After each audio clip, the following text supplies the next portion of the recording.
Cindy, tell me about these people in this picture, because I know for you guys, they're your life. Emily's our oldest. Okay, that's Emily. Emily's with the baby. Yeah. That's her new baby? That's her new baby, Okay. 4 months old. Our son Wesley and his wife Sarah. Okay. They go to Rock Harbor. Well, that's dumb. That's stupid. This is Leanne, our daughter, okay. and her husband Cameron. Oh, man. Are you from here, Cindy? I am not from here. Where are you from?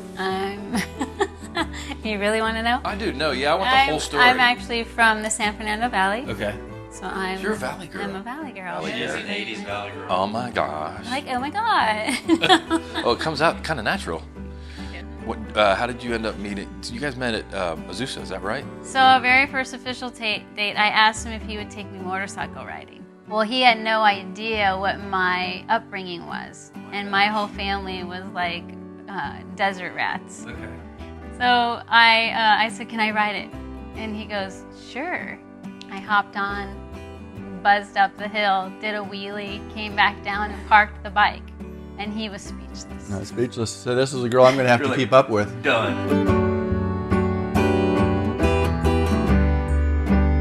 What kind of things make you like come alive? Like, what makes you want to get out of bed? My grandkids. Really? Bruce, what about you? I mean, what makes you come alive?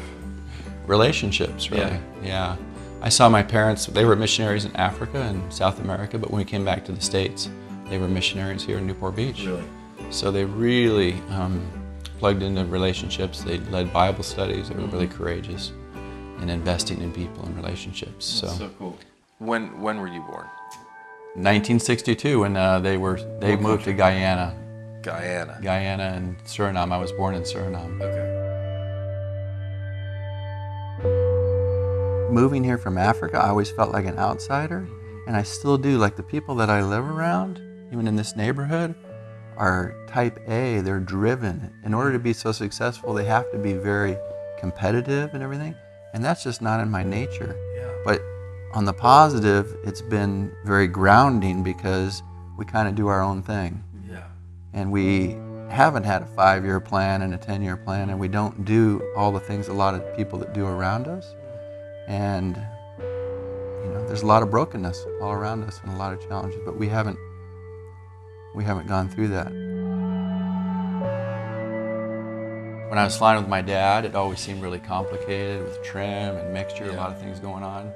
And then I went to an air show with my brother and decided there were a lot of people there doing it, that it couldn't be that hard. So I came back and signed up for flying lessons. So seriously, you would pick these guys up from school The last day of school. with a duffel bag, and then where would you go? Just cross country. Usually, if it was cross country, we would go to the Bahamas. And then hop around and fly home. What are some of the hard things that you guys have gone through? What is sort of the pain underneath the joy that sort of, because the two of them, the joy and the pain, they kind of are the engine for peace, but you got to integrate them both. And I'm wondering what else is in there for you guys. A couple things that came to mind when you asked that question. One is that we've just lived one day at a time to make the most of the best of that day. I don't have fear of the things that I can't control.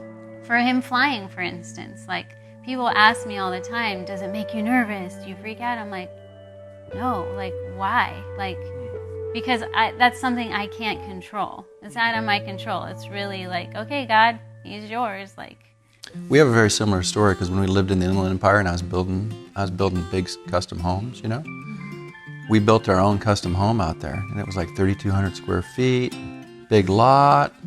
We thought, we're going to raise our kids here and live here forever.